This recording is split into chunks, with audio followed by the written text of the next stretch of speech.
Hi, I'm Wanda Wen. Thank you so much for coming to the Sula Fix today. And we have Simone, my lovely daughter.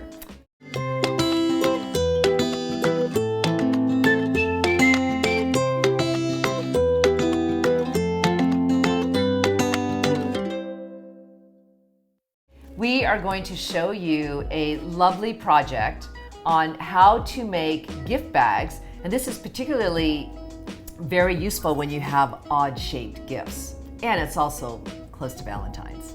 Yes. Right? So, Simone, you take it away. Yes, so I very recently needed to wrap a stuffed animal. And I was trying to figure out the best way to wrap this awkwardly shaped and soft object. Yes, with no hard edges. No hard edges, no straight edges. Yes. I bet you're gonna wrap it like a Tootsie Roll. You know, you scrunch one end and you scrunch the other. That's kind of a typical way to wrap, right? Yeah. Is that what you're showing us? It's actually not what I'm showing you today. I have done that before, but I kind of discovered a different way to do it that is a bit more organized, I think. Of course, organized. So I have a lot of paper at home, so I wonder why. Okay. Something to explore. So I decided to make a gift bag out of the paper that I had. Fun. So today I'm gonna show you how I do that. So these bags are great because you can wrap according to and create the size of the bag according to the object that you have. So today I'm going to be wrapping this really cute penguin, stuffed penguin. Nice. And I have candy to wrap. And you have candy to wrap. Yeah.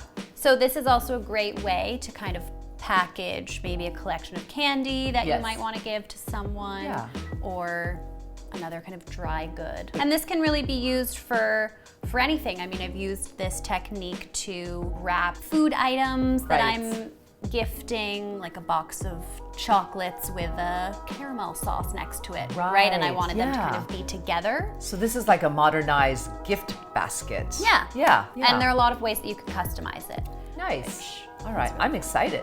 Yeah. I've never done this. So you're teaching me something. So the first thing we're gonna do is measure the paper. Okay. This for you not make as much sense because you're gonna put candy in it. So right. So so what you're saying is that this could be any size, or this could be any size, and you can kind of eyeball. Right. The way that we're gonna think about this is that the bag will be large enough to house the object, the width of the object. And this is good. So I'm just gonna kind of, and I do have some excess here.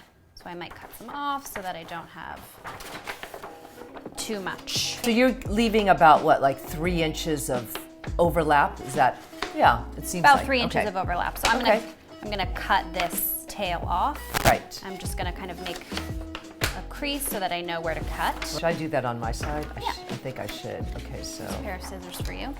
Let's see, I'm gonna make.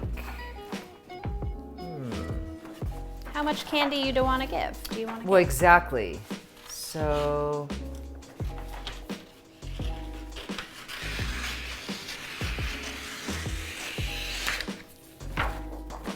I'm definitely keeping this. This is how Sulip started, by the way, is I would have remnants of paper, and I certainly wouldn't throw this away. And then what became a drawer full of paper became a closet. That was your closet. Became a closet full of paper, and then it just became a paper store. That's how it all started, because of all these remnants. Oh, I see. So if I just want the bag to be like, let's say this big, then the height, this should be the height, right? Keeping in mind that you will also need a bit to fold over the top. Okay, so this is a little bit too big. Actually, I think I'm gonna use this size. Okay, I'm gonna use this. Well. Yep, so I think you could probably cut there. Cut here. Okay. And you can work with this piece. Gotcha. Okay. I'll work with this piece. I'm gonna square it up because my cutting is a little bit just off center. Okay. Okay. So I have this piece, and this is being turned into a bag. Yep. Okay. All right. Yeah. Here we go. Okay. So the first thing we want to do is we're gonna put our little penguin here. We could put it in the sink. Put them in the It's sink. dry. Okay. He looks so happy. The first thing we're gonna do is take the two sides of your paper and fold them in toward the center. Okay. Do you want to grab me that little excess? Oh, sure, yeah. Yeah. Okay. So meet in the center, like completely or overlapped? So overlap slightly so that we have somewhere to tape. Is this enough overlap? So I'm overlapping a few inches. I would inches. overlap about an inch or so. Okay. So you're overlapping about, overlapping about 1.5 inches. I don't know if you see that. Okay. Here we go. And I crease. Pressing down and creasing on the edges. Okay. So there are a few options here for tape. Mm-hmm. You can, for a seamless look, use double stick tape. A seamless look. A seamless look.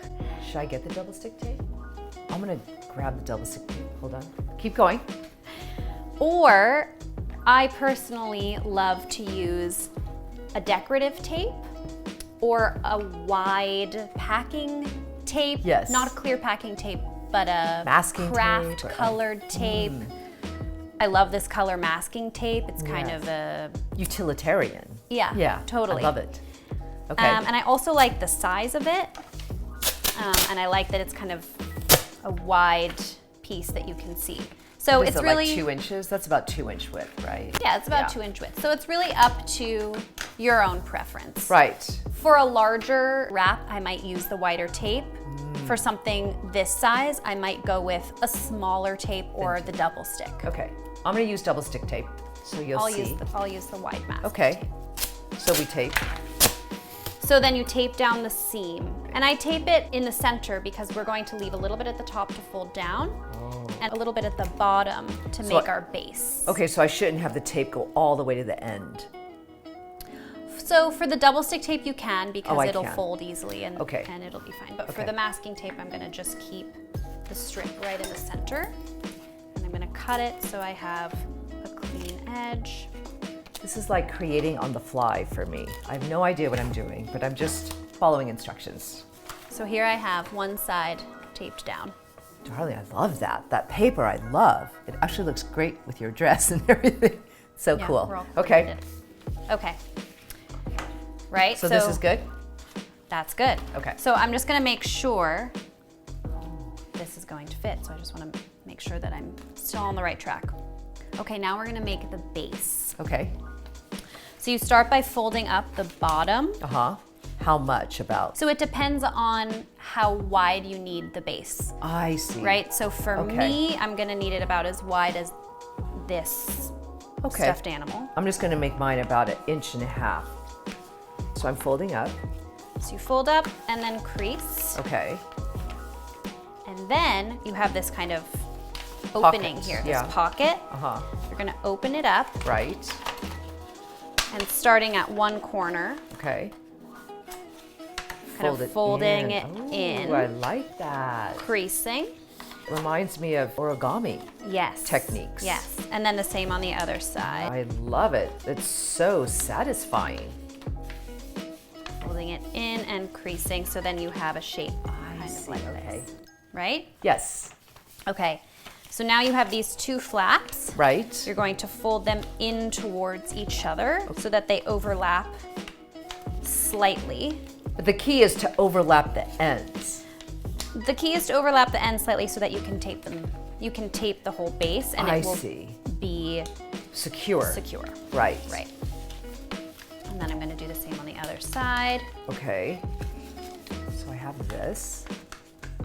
You can also use the seam that's created here Oh, yes. as a kind of measure. So I'm going about 1 inch over the seam for this Gotcha. larger bag.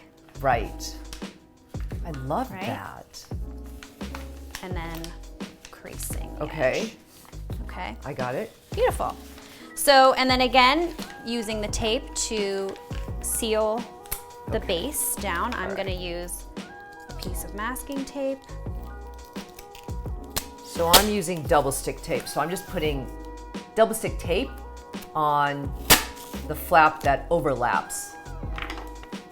Okay, I'm base down. This shape reminds me of the origami balloons we used to make, right? It does. Yeah. It does. Right, so now you've created a little bag and you can pop open the base at the bottom. So cute. It's so cute. And it's ready to be filled. Yeah. Right? It's wonderful. Yeah. So I'm gonna see. So these are my Valentine's candy bags. Let's see how our penguin fits in Got black licorice. this little thing. So sweet.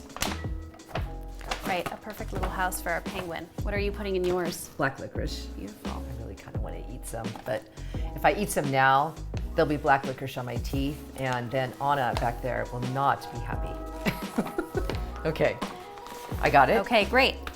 So, when your bag is full, Yes. we're gonna simply fold down the top Okay. to make,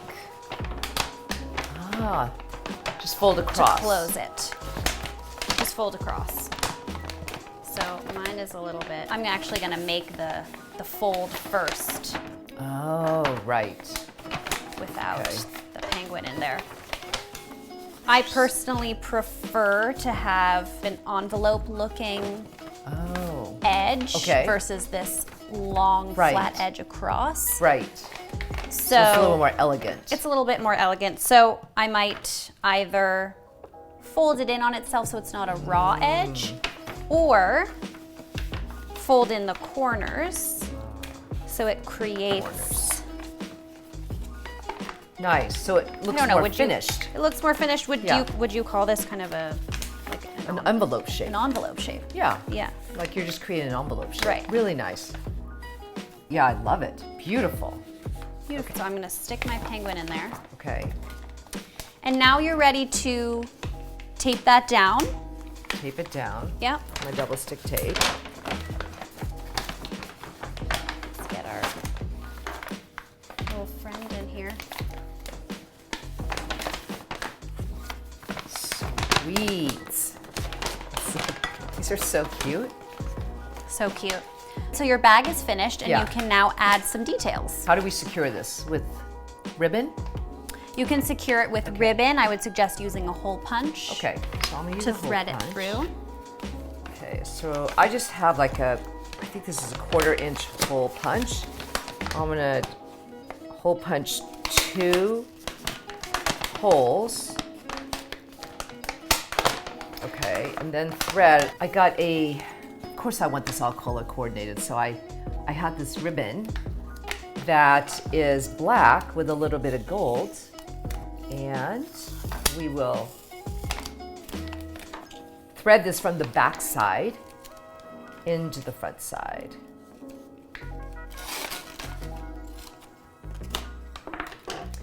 And here's a little trick. When you cut the ribbon, to cut it at an angle so you have a point so that it's easy to thread through. So here we are.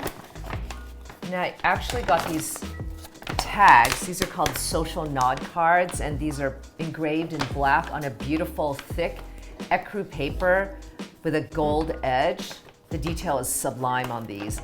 And I'm going to hole punch one. This one says "You rock," all right? And I'm just gonna thread this through my ribbon. How are you doing over there, Simone? Good, I think I'll also do some ribbon on mine. Yeah. I mean, it looks great just like that. It's so cute. It's so cute. But the ribbon would be great too, Maybe with a pink bow. darling. Okay, so you said to cut the ribbon on At an angle. an angle. Okay.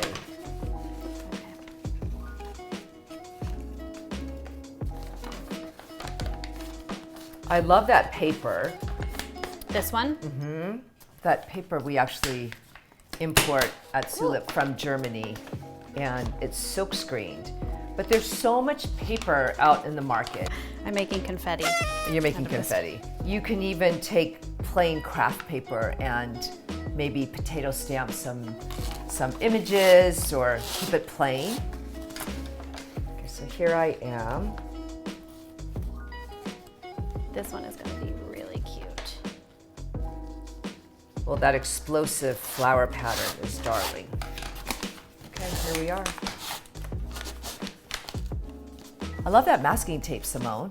I just love the contrast. It's so cute. It's very cute. Finish my bow. Who wouldn't love to receive that? I mean, it's just so happy. Whatever you put in there, it elevates it. I mean, it could be anything that's in there. And all of a sudden, it would just be the greatest, sweetest gift. This is a wide ribbon. It's like 2.5 inches. Someone could reuse this and put it in their hair. Oh, so yeah. cute. All right. How's the bow? Beautiful. Perfect. Yeah? Yeah. Beautiful. Here we go. Here we go. Happy gifting. Thank you so much, Simone. I love this idea. I just love it so much. Now you're going to be getting gifts with these bags. In the bags, yeah. Yeah, I love them. Wow. Yeah. Well, thank you so much. Please like, comment, and subscribe. And we'll see you next time. Will you join us again? Absolutely, I will. Bye.